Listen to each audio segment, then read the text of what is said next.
Hello. We Marcia Eckerd, one of the leading psychologists in the country, and I'm Rob Bernstein, author and on the front lines of working with autistic kids, and we are interviewing Lyric Rivera and Chris Bonnello, who are known in the social media world. They have thousands of followers, Millions.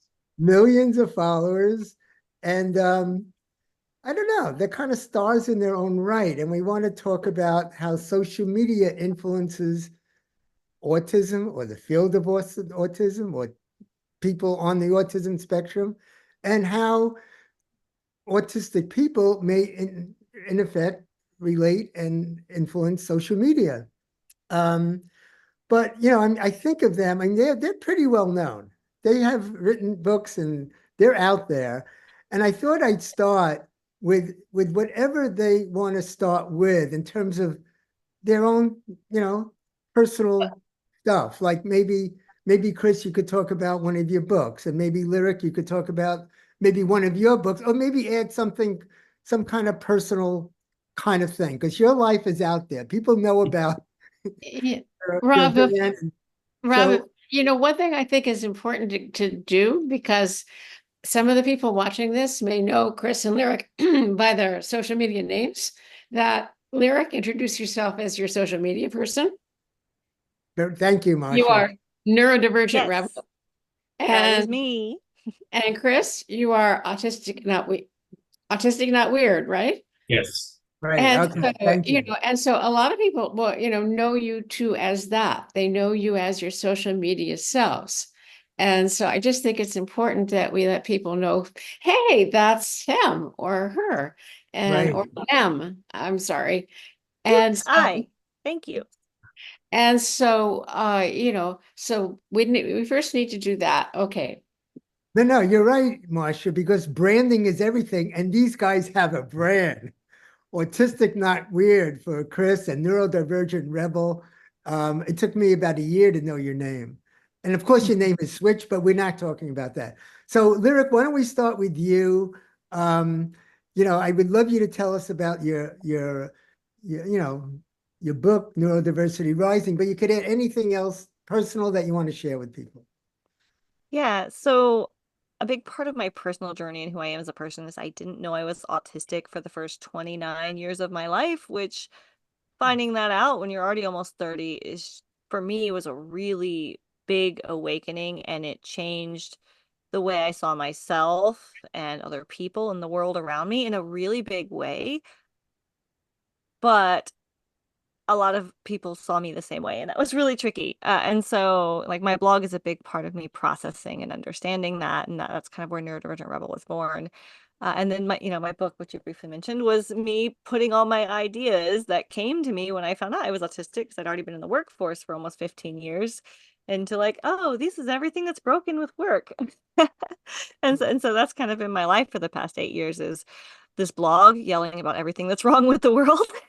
And then the book, everything that's wrong with the workplaces, because that's a really big obstacle for a lot of us. And a bad workplace is literally what broke me, led me to a mental and physical health breakdown, and being diagnosed autistic. And so that's kind of why I do what I do. It's just like, oh, there are so many things that we need to fix, and people just need to listen, really, and be a little bit more compassionate with each other.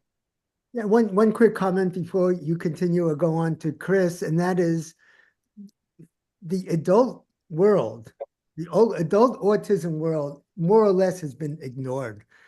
And you talking about the workplace is really, really valuable, because we have all kinds of understandings of kids, but people don't talk about adults that much, and how we can help adults.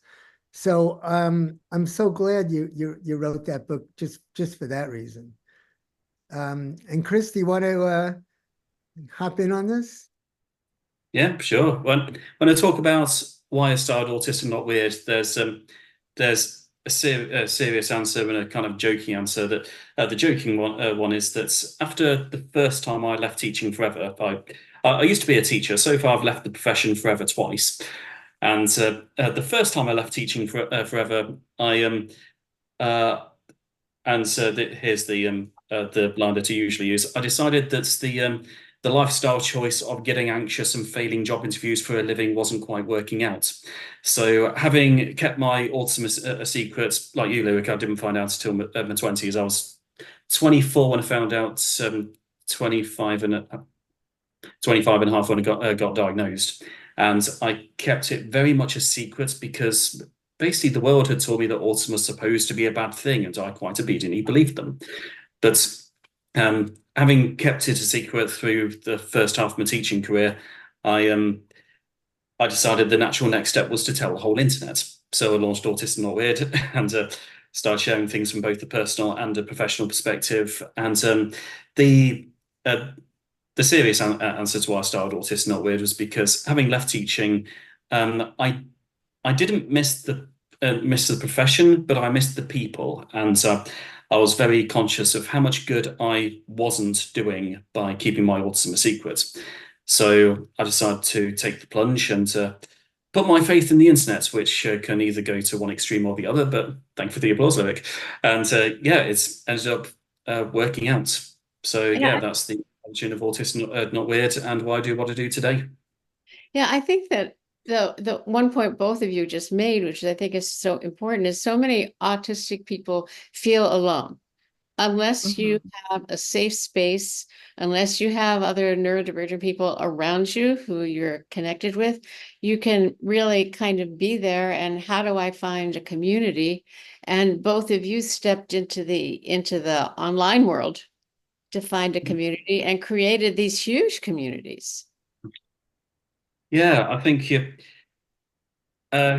if you're in any kind of marginalized group, it can feel very lonely. Exactly, as you said, until you find the people who you have things in common with. And so this is true whether you're autistic yourself or whether you're parents of an autistic person.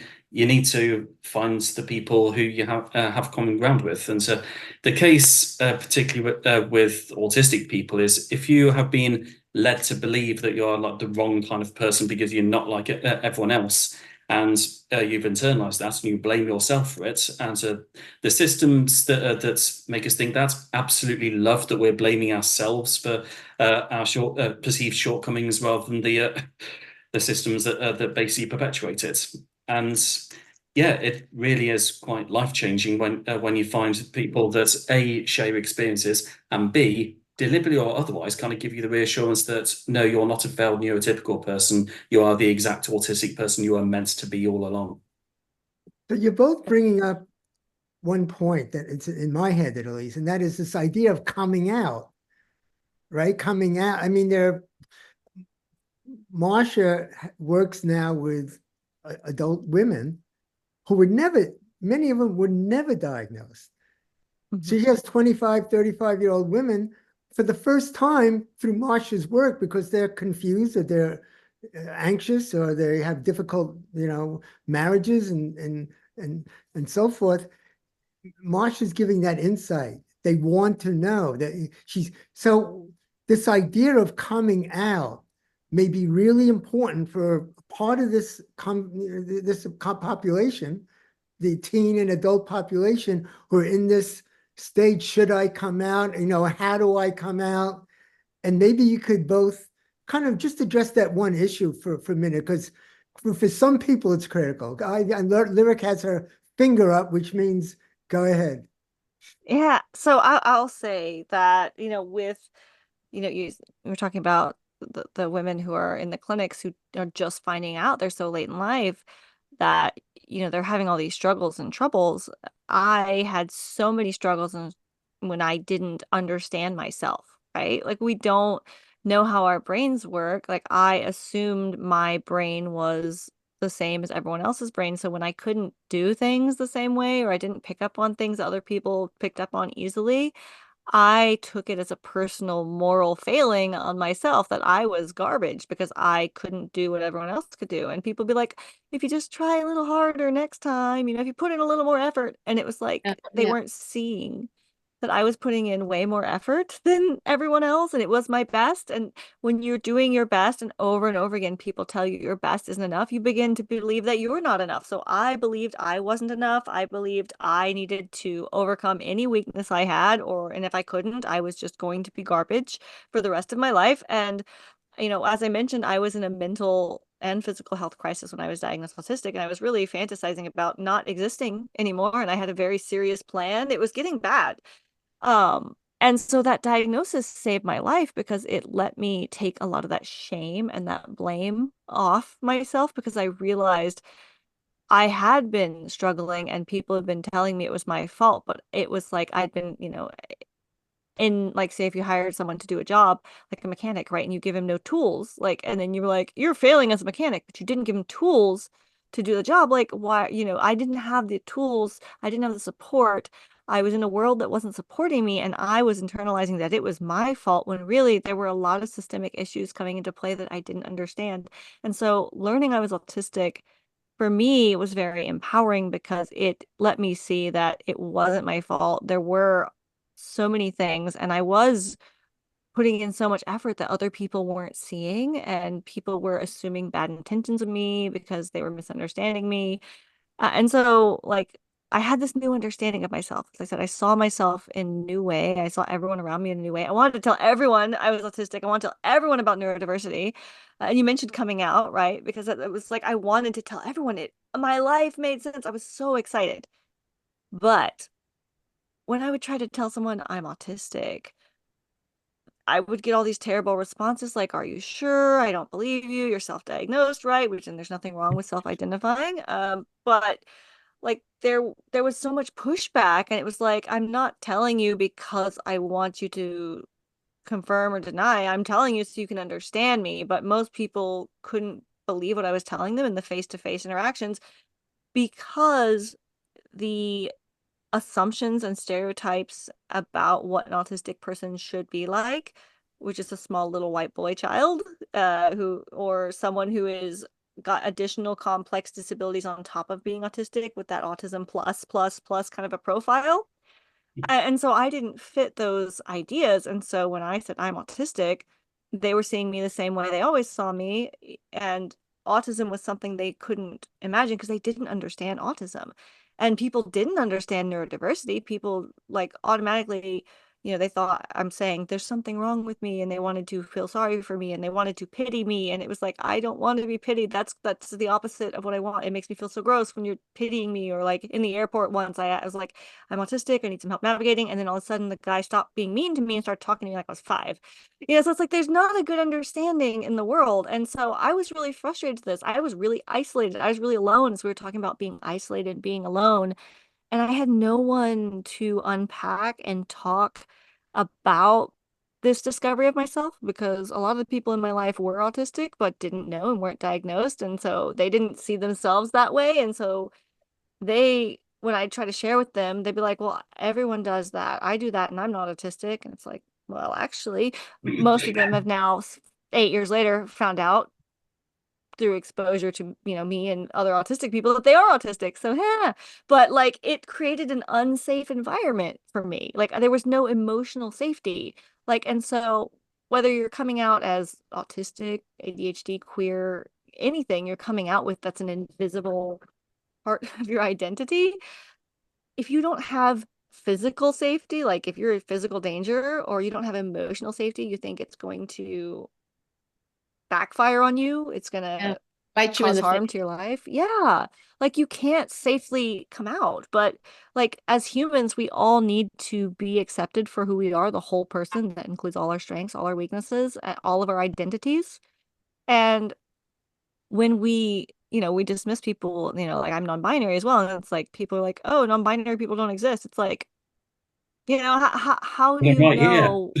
Yeah, but how do you know what someone else is going through? Like, oh, you can't be autistic. I know a 5-year-old autistic boy, and they're nothing like you. And it's like, yeah, but they're just like I was when I was 5. They'll go list off a bunch of things or I did not. as a kid.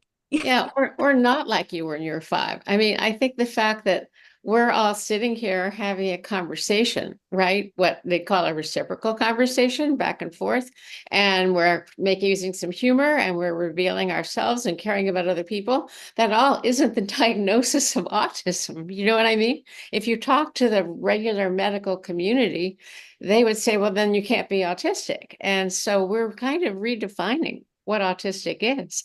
I mean, one thing I'm curious because of the women that I talk to, and I talk to women up to 60. I mean, I talk to women a whole lot older than their 20s who are, as you said, Lyric. I mean, it's like a whole new world because so many feel shame.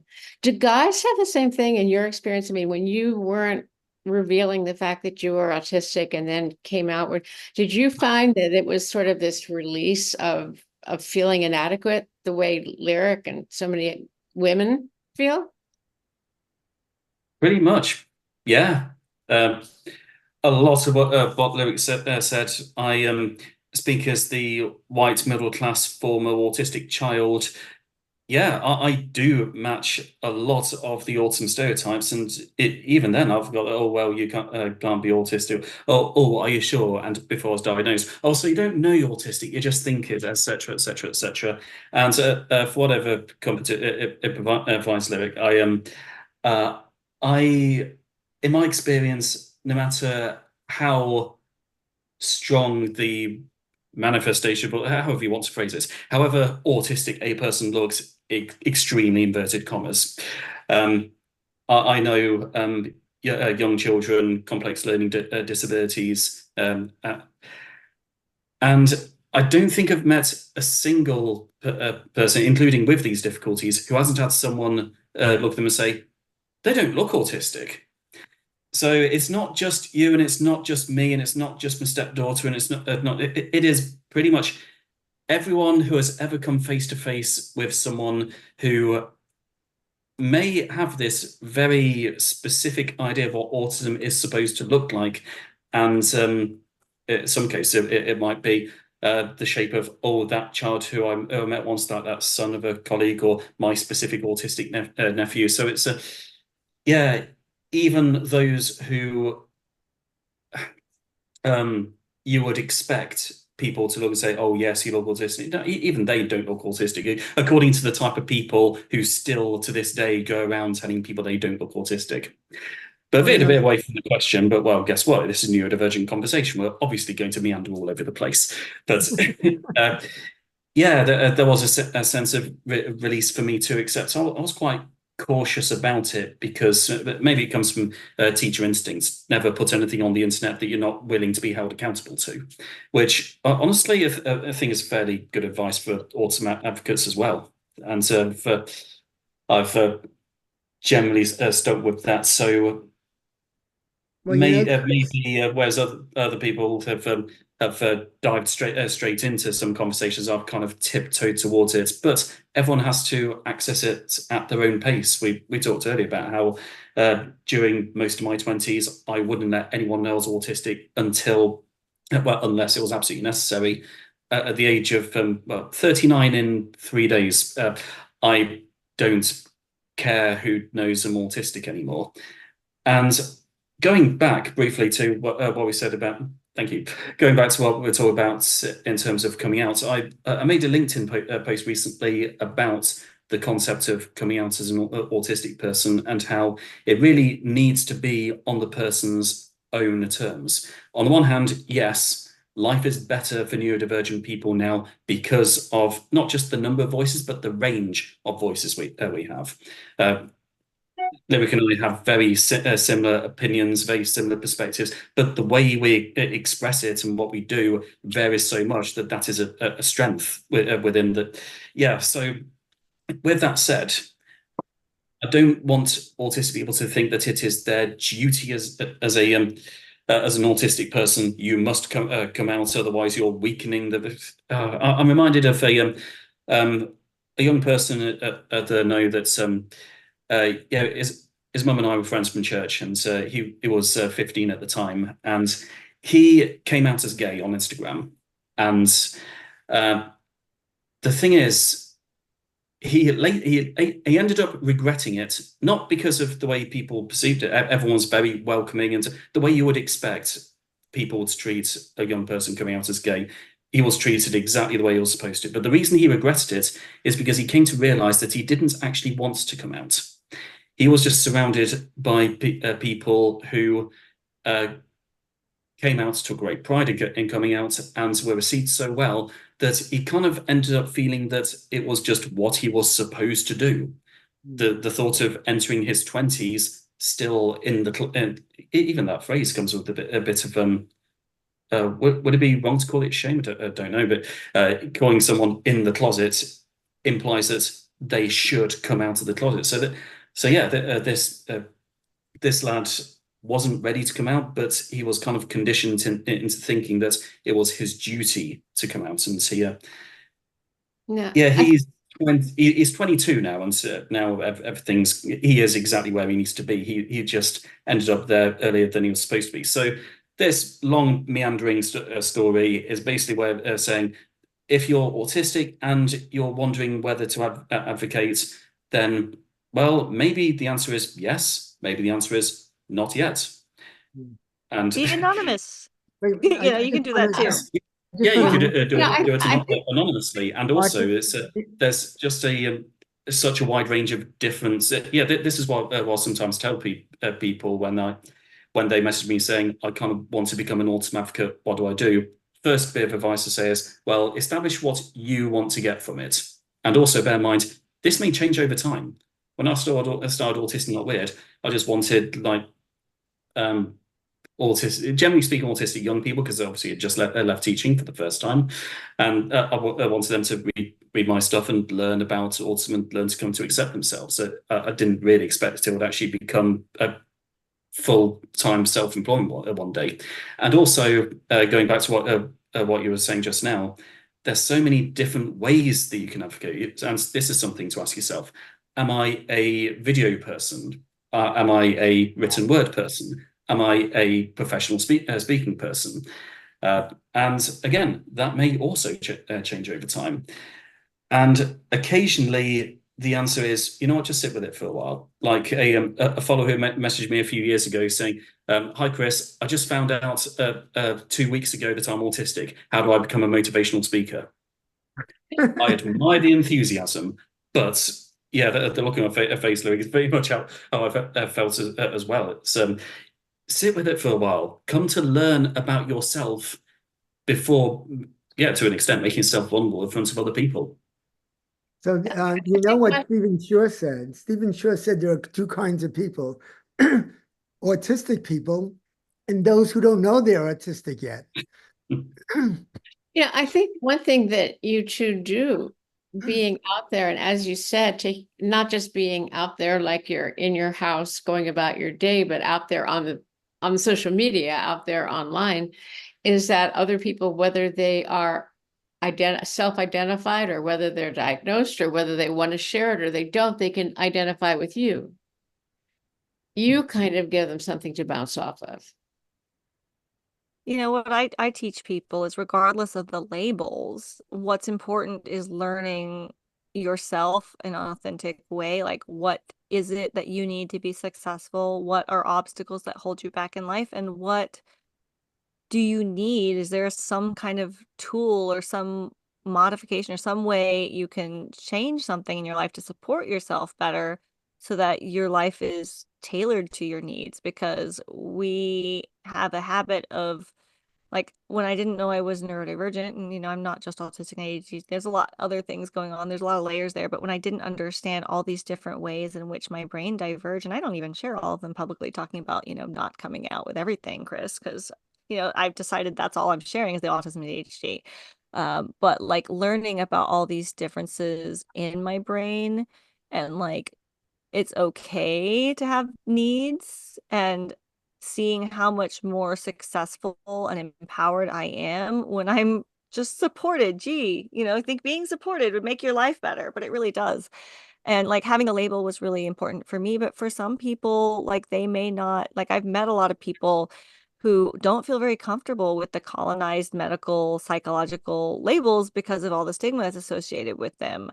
And if we shame these people out of our communities because they're not comfortable with the labels we're comfortable with, they're never going to learn, they're never going to grow. And really what's most important, in my opinion, is like empowering people to be their most authentic selves, and also being kind, like be kind to one another, not fake nice, like genuinely kind. And that's not treating others how you want to be treated. Like that's how people treated me, how they wanted to be treated, which was really wrong because my brain wasn't like theirs. It's like treating people how they need to be treated, and how they want to be treated. And that might mean you have to ask, like, Changing the what do golden you rule. need?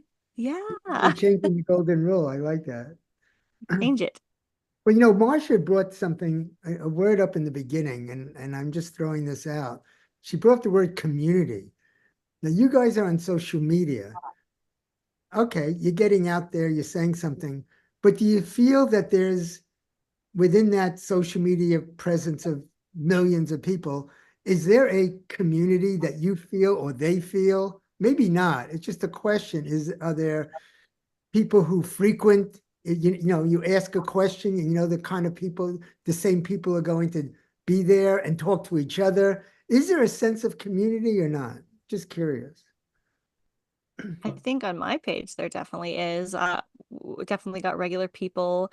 I used to do live videos and we know a lot of them by name, and we know each other. And then you see them, they're not just on my page, they're on other pages. And I make a point, because something I realized early on was that the problem, like the root of all the problems, is autism as a PR problem, in my opinion. And I come from a marketing background, so I'm like, I'm going to tackle the autism PR problem.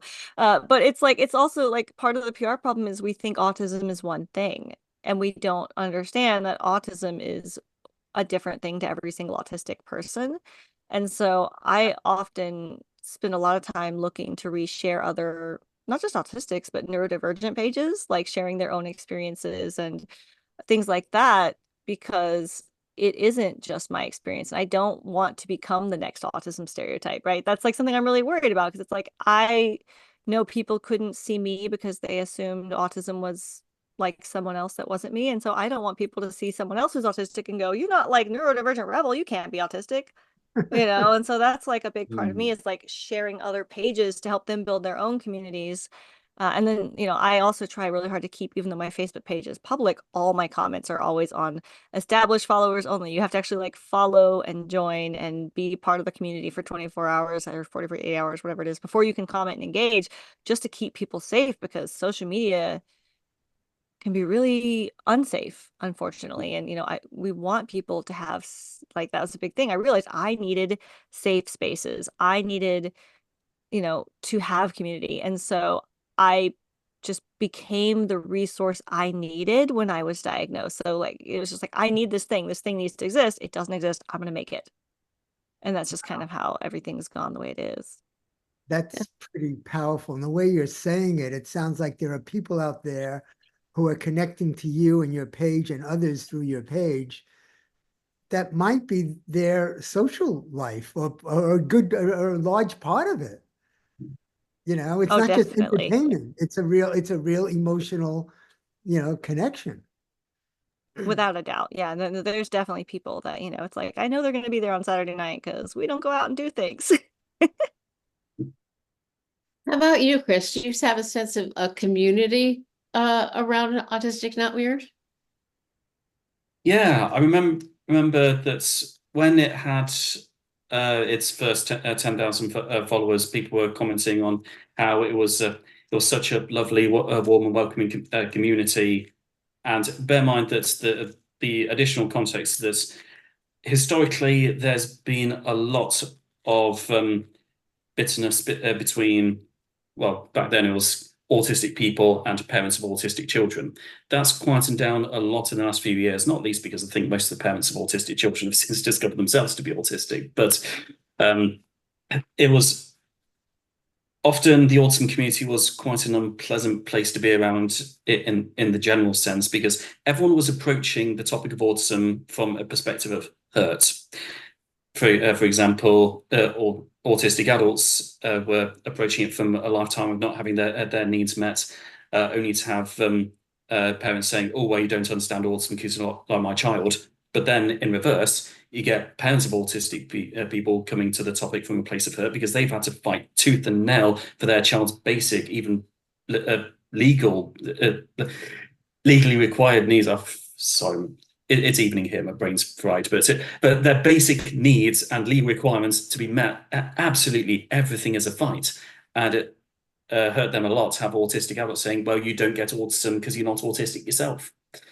So, yeah, I personally find both of those comments equally offensive. But yeah, it's the reason that people were complimentary about Autistic Not Weird is because I was having none of that. What was that? I didn't hear that. Save that for somewhere else. Oh. And I think maybe a background of me being in support of online communities before Autistic Not Weird, and also the diplomacy that comes from having been a teacher. Okay, increased diplomacy as opposed to, I'm not saying that I'm a natural diplomat, I'm just saying that it's kind of You've got more than me. Thank you. But anyway, I was going somewhere with that. Yeah, that's it. Originally, people were saying it was really nice, and the dream in my head before people started saying that was, I wonder if I'll get 100,000 followers one day. And then once I reached 50,000, and it was increasing, it was becoming increasingly obvious that it was going to get 100. It's 177,000 now on Facebook. The dream became, I hope that I can reach 100,000 and not lose that sense of community, because you do get that with not just pages. People argue the same with like physical towns as well. The more people you have in the same place, the more difficult it is to have that community feel. And in the case of what you were saying earlier, Lyric, about social media being a dangerous place, yes, it is. And the more people you have, the more likely it is that you're going to get some bad apples. As I Chris, you used the word pages. Lyric used the word pages. And I'm not sure.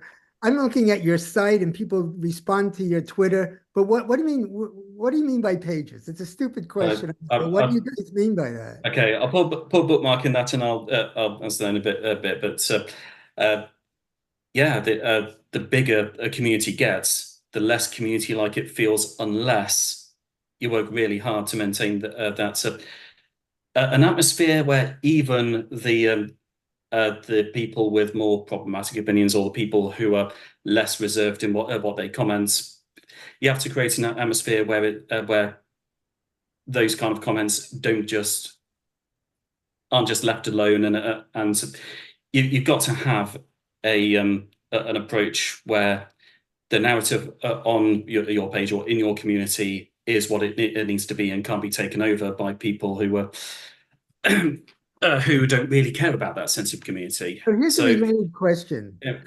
Hang on, let me just jump in. Oh, go on. Before this, there was TV and radio. I had my own radio show, and radio was an intimate way of communicating. People would listen to it in their living rooms, and then they would call into the show if they had a question. I had a sense of intimacy. And this relates to what you're just saying right now, that you could get too big and you kind of lose community. I mean, so an intimacy is a little different. Is there a sense of intimacy with a person, one person, several people agree? Do you have a sense of intimacy, or is it just, the number of followers? You know, I hit 100,000 and like, now I'm happy, or 1 million, or whatever it is. It's, I think if you're going into it with the intention of just increasing your numbers, then you will inevitably lose that community spirit, because, well, even you aren't focusing on the community spirits. So, yeah. Oh, and before it falls out of my head, what we mean by pages is on Facebook, you get your own personal profile, you get groups, and you get pages. Groups are pretty much every town or every village or every local community has its own Facebook group where, yeah, you get some admins, but everyone can post things. And this is opposed to pages where it's only the people running those pages who get to post things. Like news channels have pages, and advocates or shops have pages, as opposed to, yeah. Give and take, yeah. Exactly. I think it explains in a way that makes sense. Go Now, ahead, one Lyric. thing I found on my Facebook page, and this is speaking to, I think, what you're talking about in terms of kind of monitoring it and keeping it a safe space, is that Right. sometimes there's people who like are really into language. Like, you can't say that, you can't use that word, you can't do that. You'll get this sense of sort of jumping on somebody. And yeah. do you get that too, right, Lyric? Oh yeah, it happens. And it's like, in my space, I try to remind people that it's a learning curve. But then at the same time, there are certain things that I'll eject people out of no warning. Like if you're being derogatory, if you're using personal insults towards someone, if you're just being nasty, I block people without warning. We have no tolerance for that. And so that's the other thing, is people know that if you're being, unkind, and it's different if someone's coming in there to cause trouble. Like, you can tell when somebody's trolling or someone's playing devil's advocate, and I couldn't tell when I started, but I can tell now. It's 8 years into it. I can tell now. I used to really mess with me. But I'm really quick on that block button, because like I am responsible for keeping my community safe. And it's like what Rob was saying earlier. It's like the community grew really, really, really quickly in the first 4 or 5 years, and then it's slowed down, and I'm glad it slowed down, because every time it has a burst and it grows a lot of people at once, the new people coming in don't understand the space, they don't understand the rules, they don't understand the goals of the space. And sometimes people will come that will just follow because of one post or one video. And my blog and my page is not just an autism page, not just a neurodiversity page. It's a very there's a lot of different intersectional issues on the page based on my lived experience and the different multiply marginalized communities I am a part of, in addition to being autistic and neurodivergent. And so sometimes you'll get people that are like, oh, I'm here for the autism, why is there all this gay content on here? And it's like, get out. I'm more than just my autism. You'll tell me that real quick when I tell you I'm autistic. I'm more than my autism. But when I'm more than my autism, people have something to say about it real quickly, which is kind of funny. So like all of that, like just keeping the space safe. Like I'd rather it just grow really slowly, and I'll kick out established followers. I don't care if they are being cruel and they're being nasty, and they're being hateful. Like, I don't need that in my life. And I know that there's, some of the community members could be potentially more vulnerable. And so it's like, I want to make sure that they can share. Responsibility. Yeah, it's a bit, with great power comes great responsibility. And that was the scariest and hardest thing for me to deal with, is because I was just looking for a community, and I was like using my profile to join all these groups, which ended up not being very safe for a lot of those reasons mentioned earlier. Like I was learning, and I was early on in my journey, and I didn't know all the lingo and terminology yet. And anytime you would type something wrong or if you would use, like, they would just jump on you mercilessly. And like, it was just so nasty how people were. And it was like, I was literally afraid to like make any post anywhere, because I was like, they're going to pick apart every word and like look for meaning in here I didn't say. And like, it was just like landmines. And it was like, I didn't want my space to be like that, because I participated and even moderated in some of those spaces. And even as a moderator, like there was nothing I could do. So I gave up, and I like pulled out of everyone else's spaces. Now I keep to myself, I keep to my own space, because like I know I'm responsible for that. And it's not my circus, not my monkeys over there. But like it can be really hostile, which it's sad, because people are coming into these communities because they want to learn, whether it's a newly discovered neurodivergent person, or it's a parent or an ally or a professional that's realizing that what they learned in their medical studies might not be a very human approach to looking at people. And so if we chase them out before they learn and they have a chance to understand what they've got wrong, and we're like, you're wrong, you're wrong, you're wrong. Well, okay, but they're never going to know how they were wrong. And it's like, I was guilty of this too in the beginning. I'll admit, I've done it.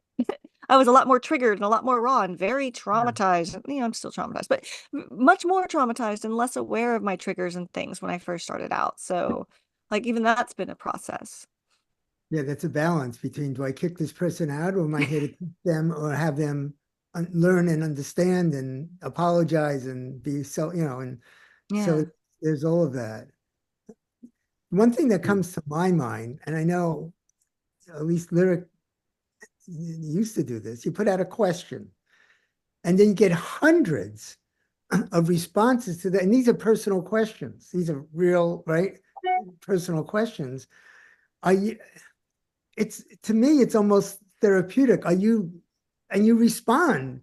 I mean, do you find yourself really listening?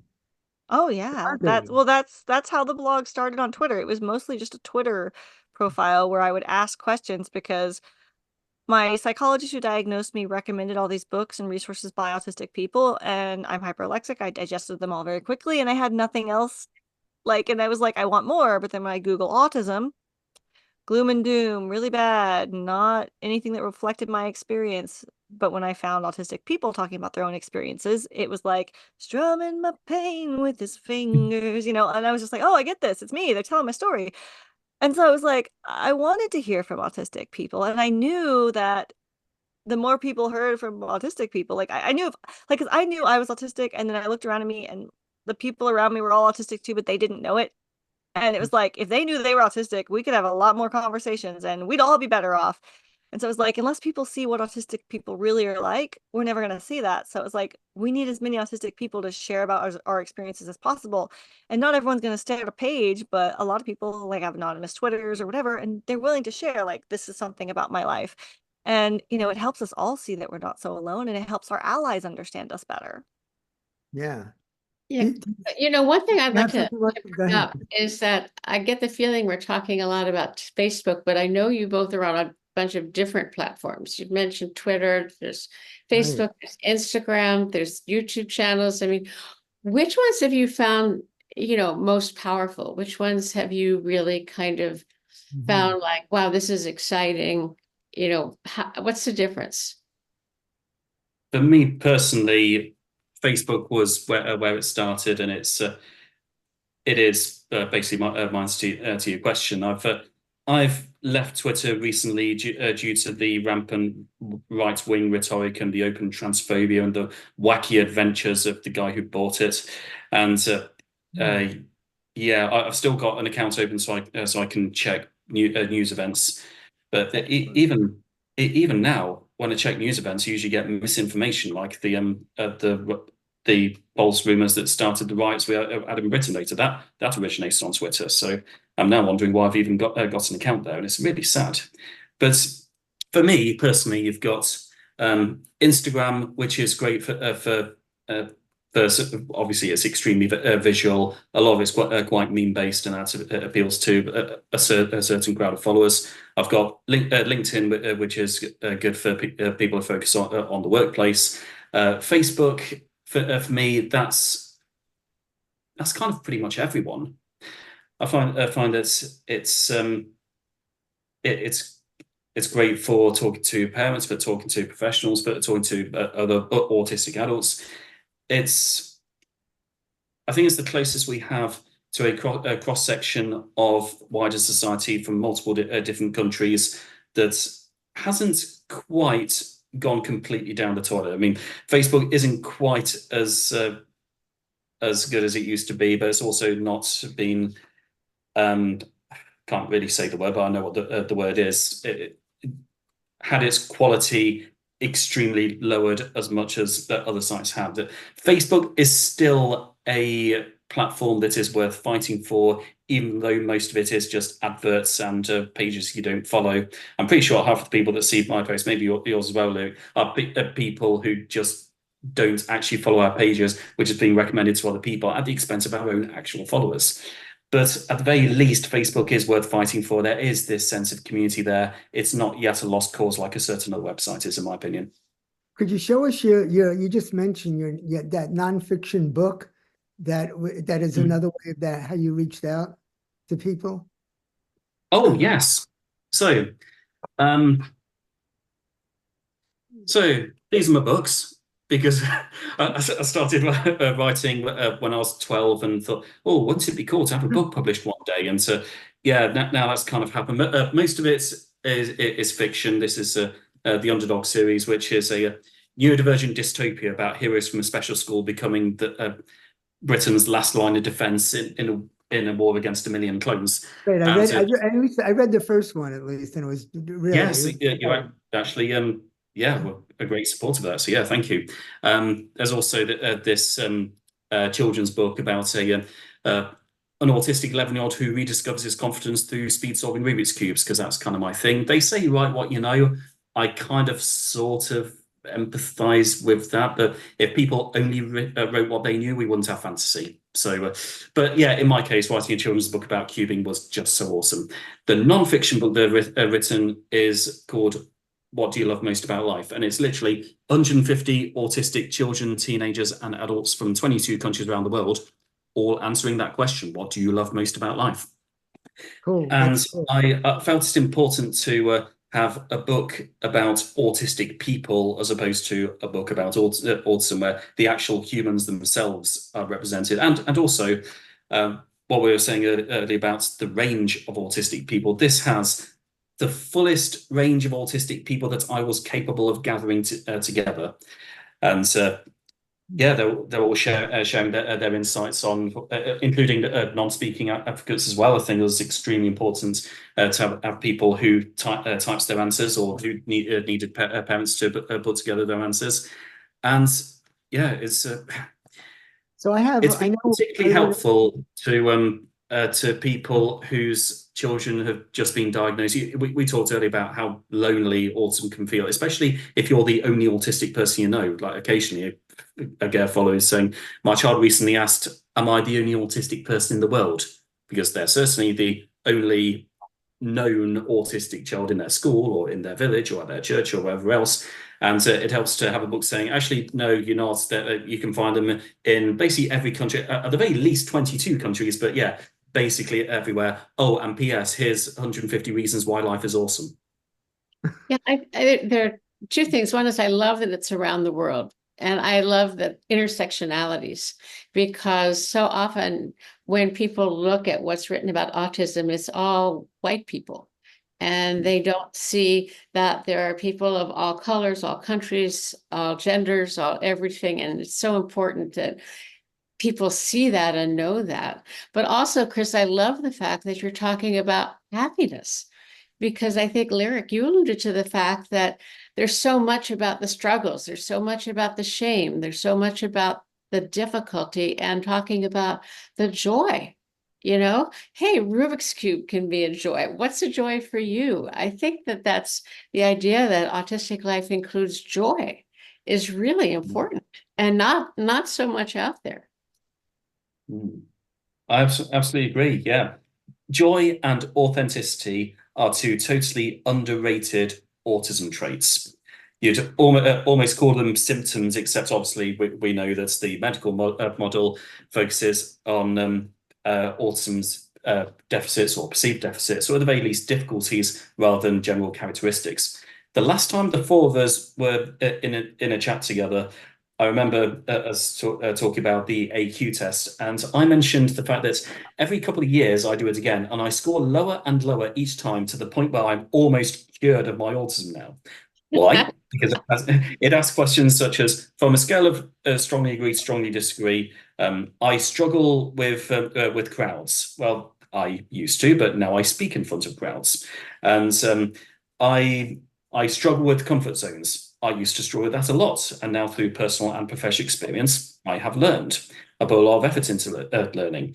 But that means that I score low on the AQ test these days, and this would not be an issue if we understood and diagnosed autism based not just on its difficulties, but on its general characteristics. Yeah, I have to say, you know, when I'm diagnosing people, because that's part of what I do, I basically don't use those things, because so often when it asks the question, like, I am comfortable talking to people, never, always. And it's like, well, who, when? Yes. Right? Which people? Yeah, which people? I have questions. Yeah, so I find so many of them, you know, people either don't know how to answer, or they answer and they whatever. But Lyric, you certainly, and I mean, I follow you and I watch you, and you are the embodiment of joy some of the time. Sometimes. Once in a Not while. always. I Playing try to in be. the I've been water. a little Playing in depressed the recently, water. I'll admit, but I haven't I'm been coming out of keeping it. time really, and I feel like there's about 10 minutes left to the hour session. Maybe you know better than I do, but I wanted to give you kind of what you want to leave people with. We've talked about a lot of different issues with social media and how it is such an expansive, intimate, how you're really influential. I mean, you're a real influencer. You have this responsibility. It is. It's like you have a real role in the autism, maybe the future, how people will shape the autistic neurodiversity community, and there could be politics involved. It's so. Just give us your takeaway if you want. If not, we'll just ask you more questions like the neurodiversity movement. Do you feel you're part of that? And just kind of take that, maybe start with that and go where you want with it. I'll What say yeah. we've come really far in the 8 years since I was first learning I was autistic, but we have a long way to go, a really long way to go still. It is exciting to see how much I think the internet and social media specifically has given voices to those who might not have been able to have a platform otherwise. I couldn't have seen where I am now 8 years ago. I could have never even conceptualized I'd be the person I am today.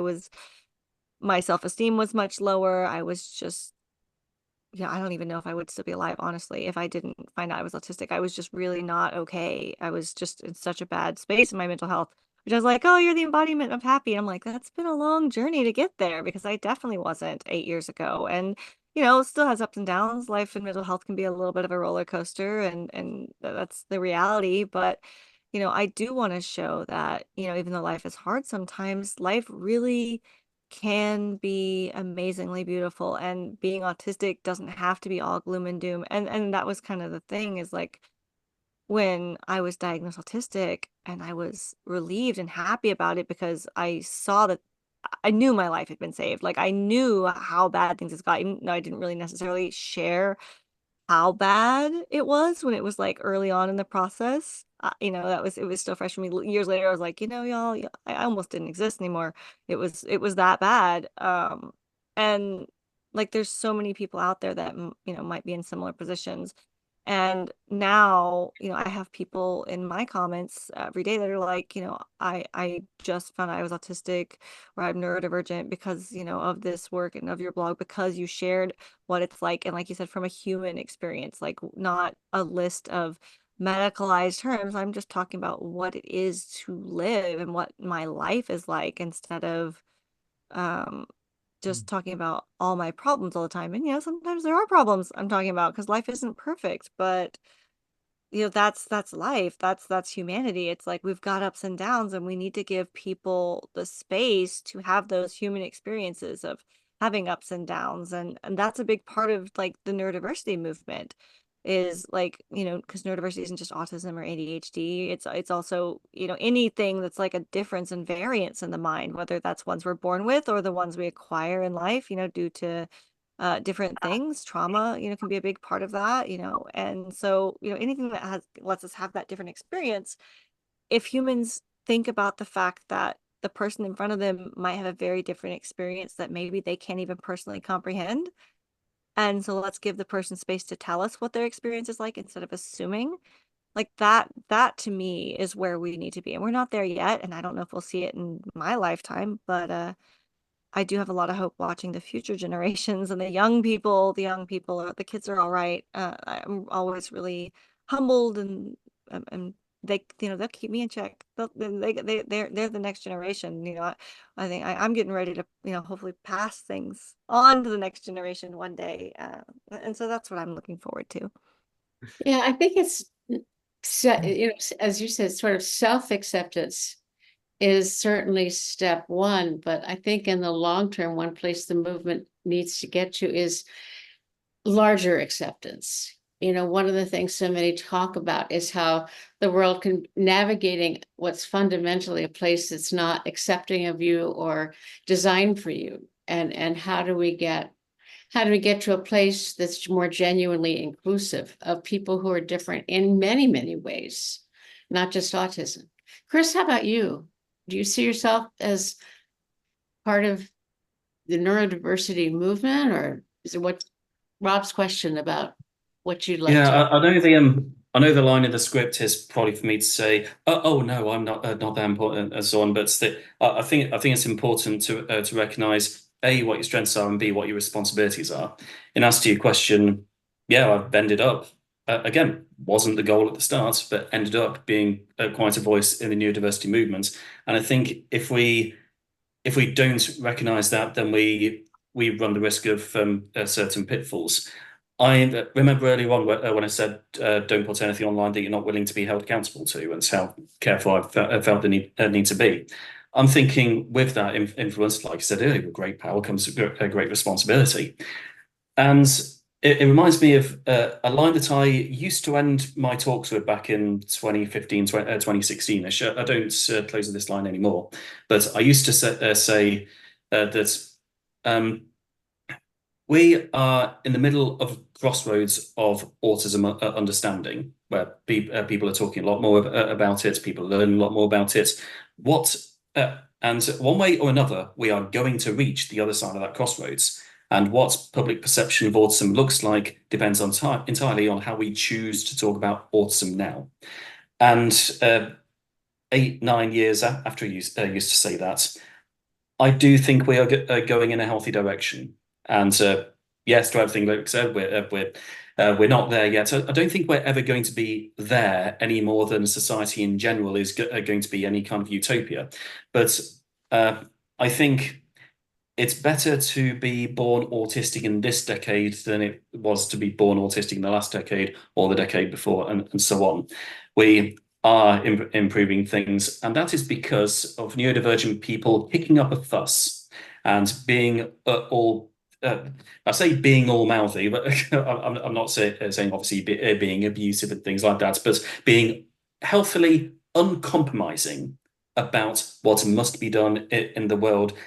Because, frankly, picturing a future where the autism employment rate is where it deserves to be, where access to healthcare is where it deserves to be, where general dignity and respect towards autistic people is where it deserves to be. When we get there, we won't have got there because of people complaining about how tragic autism is. Right, right. No, I think that's so true, and I think that's so basic, is that saying, the tragedy of autism. It's like, no, this is who I am, this is how I think, this is who I am, and look at all of me. I mean, you guys both not only are on social media, you write, you speak, right? You do some teaching. I mean, there's so many different ways you're bringing what this experience is like out to the world. Right. And just to end it as far as I'm concerned, yes, these guys will speak, right? They'll come to a venue and I know I've heard Chris speak in India and he was phenomenal. And I know Lyric goes around and speaks to organizations. So they're here, they're alive, they're part of the movement, they're effective. And so I just want to thank really both of you to joining us. I think a lot of people, I hope you get some of these videos and bring out, more of an audience for Autism Today and your work here with us. And I just want to thank Autistic Not Weird, which is Chris Bonnello, and NeuroDivergent Rebel, who is Rivera, and of course, Marcia Eckerd for joining us, my comrade. Yeah. So any last words, Marcia, before we say goodbye? I think this is fabulous. And I'm just so grateful that the two of you are there and you're showing the world who we can be. Not that, everyone's different. Totally right, Lyric, but just showing the world autistic and proud. I love that. Yeah. Mhm. Thank you Thank so you much so for this much. conversation.